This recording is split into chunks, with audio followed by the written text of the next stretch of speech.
State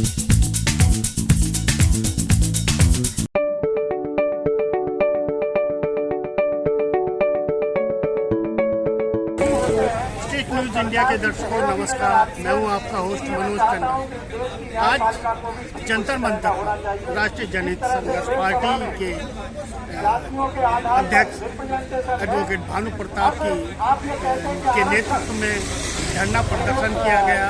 केंद्र सरकार के द्वारा जो सरकारी संपत्तियां बेची जा रही हैं तो उन्हें किराए पे देने की, लीज पे देने की बात कही जा रही है, उसके खिलाफ आज जनहित संघर्ष पार्टी ने धरना प्रदर्शन किया।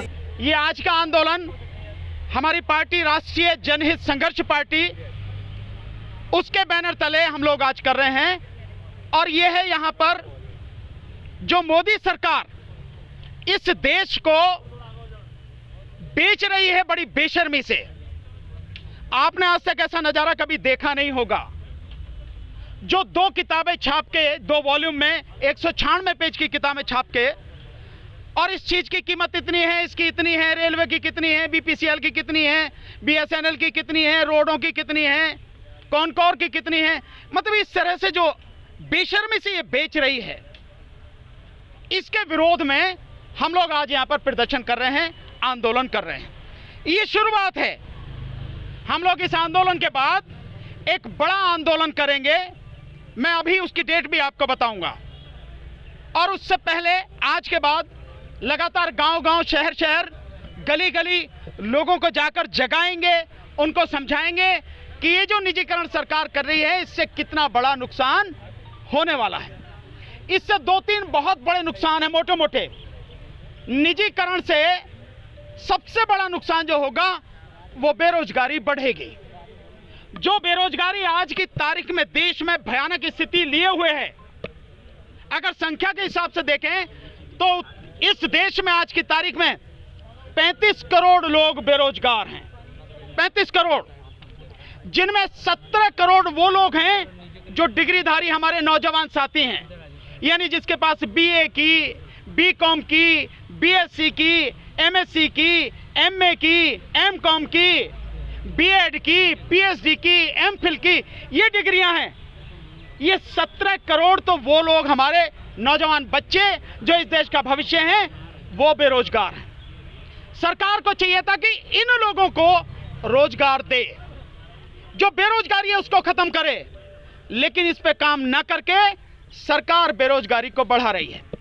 और बेरोजगारी कितनी बढ़ेगी आप इसका अंदाजा इससे लगा लें कि 2019 से लेके अब तक जो पब्लिक सेक्टर की यूनिट्स हैं, यानी कि जो सरकारी उद्योग हैं, उनको जिस तरह से बर्बाद किया गया है, जैसे बीएसएनएल को बर्बाद कर दिया और बाकी और को जो बर्बाद किया गया, अभी तक 7 लाख नौकरियां जा चुकी हैं।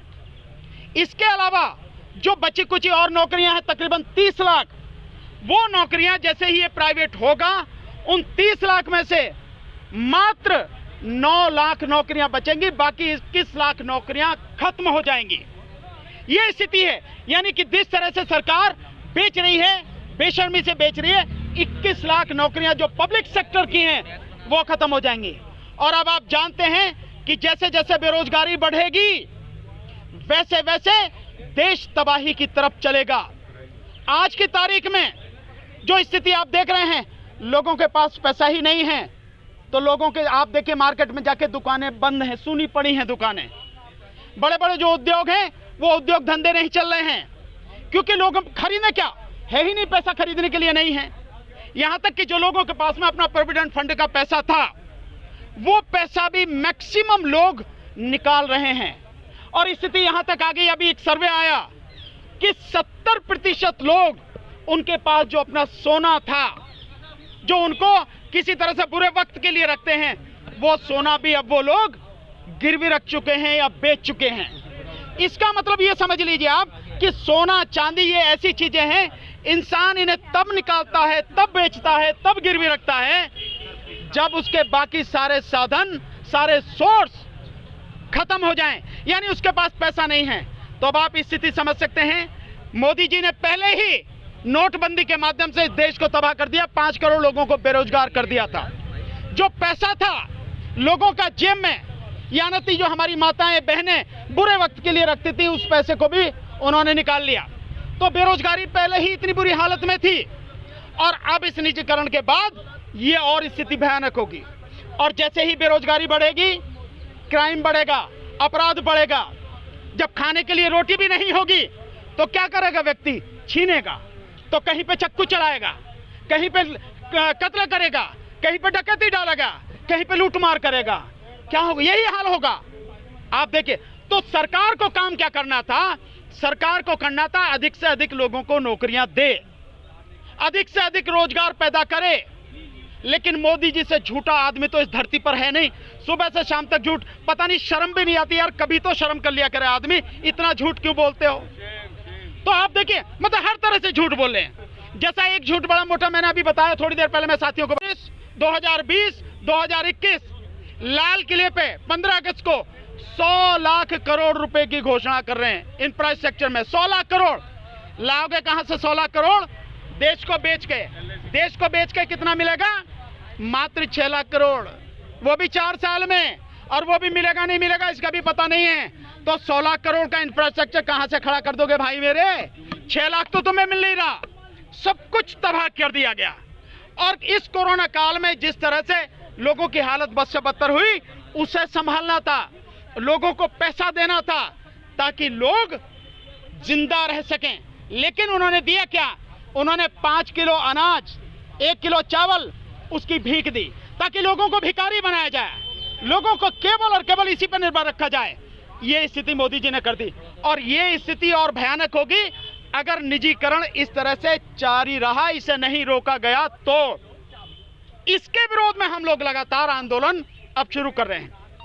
एक स्थिति बहुत दुख की बात है, मैं ये सरकार से नहीं कर रहा हूं, सरकार तो बिल्कुल बेकार है, सरकार तो देश को तबाह करने वाली सरकार है। पर मैं उस जनता से कह रहा हूं जो तबाह हो रही है, जो लूट रही है, जिसको लूटा जा रहा है, जिसको बर्बाद किया जा रहा है, मैं उस जनता से कह रहा हूं, कब तक सोते रहोगे? कब तक मुर्दों की तरह इस धरती पर बोझ बने रहोगे? कब तक जिंदा लाशें बनकर घूमते रहोगे? मैं नौजवान लड़कों को देखता हूं, जब जाता हूं मीटिंग करने गांव-गांव, तो मैं देखता हूं सुबह शाम सड़क पर दौड़ लगा रहे होते हैं, पसीने में तर होते हैं, कच्चा बनियान पहन के, ट्रैक सूट पहन के। पूछते हैं क्या करोगे? अबे पुलिस में भर्ती होंगे भैया, फौज में भर्ती होंगे। 2 साल से फौज की भर्ती निकली नहीं और पुलिस की भर्ती निकली नहीं, और पुलिस भी प्राइवेट होने जा रही है, तो तुम्हें नौकरी कहां से मिलेगी भाई? जो काम करना चाहिए वो नहीं करेंगे, लेकिन जिसको करने की जरूरत नहीं है उसे जरूर करेंगे। कभी सोचने को तैयार नहीं है कि कैसे तुम तबाह किए जा रहे हो और क्या तुम्हें इस तबाही से बचने के लिए करना चाहिए। तो नौजवान पीढ़ी जिसको सड़क पे होना चाहिए था, क्योंकि सबसे ज्यादा नुकसान उसका है। हम जैसी उम्र के लोग या हमारे जैसे और जो साथी हैं, उनकी जो भी बची है कट जाएगी, जैसे भी होगी, कोई दिक्कत नहीं है। लेकिन जो आने वाली पीढ़ी है, जो बच्चे हैं, वो तबाह हो जाएंगे। तो ना तो उनके माँ बाप और ना ही वो नौजवान बच्चे सड़क पर निकलने हैं। 10 साल लगा देंगे नौकरी के लिए, कलम घिसते हुए, एग्जाम देते हुए, और एग्जाम के लिए जगह निकली, एग्जाम लीक हुआ और साफ मामला। जैसे आपने देखा 2 लाख नौकरियों को झांसा देके 2 करोड़ लोगों से फॉर्म भरवा लिए रेलवे में, और वो नौकरियां कहां गई पता नहीं। 1000 करोड़ सरकार ने कमा लिए। इस सब के खिलाफ हम ये आंदोलन कर रहे हैं, लोगों को जगाने की कोशिश कर रहे हैं। लोग जागें और जागकर अपनी लड़ाई लड़ें, नहीं तो आने वाली पीढ़ी माफ नहीं करेगी। वो कहेगी कि आपने हमारे लिए क्या छोड़ा है। इसीलिए लोगों को जगाने के लिए, आंदोलन खड़ा करने के लिए हम लगातार कोशिश कर रहे हैं। हम अपना फर्ज निभा रहे हैं, उसी के लिए मैदान में हैं। अभी तक के लिए बस इतना ही। ताज़ा अपडेट के लिए स्ट्रीट न्यूज़ इंडिया के साथ जुड़े रहिए। स्ट्रीट न्यूज़ इंडिया को शेयर कीजिए, लाइक कीजिए और अपनी कीमती राय कमेंट्स बॉक्स में दीजिए।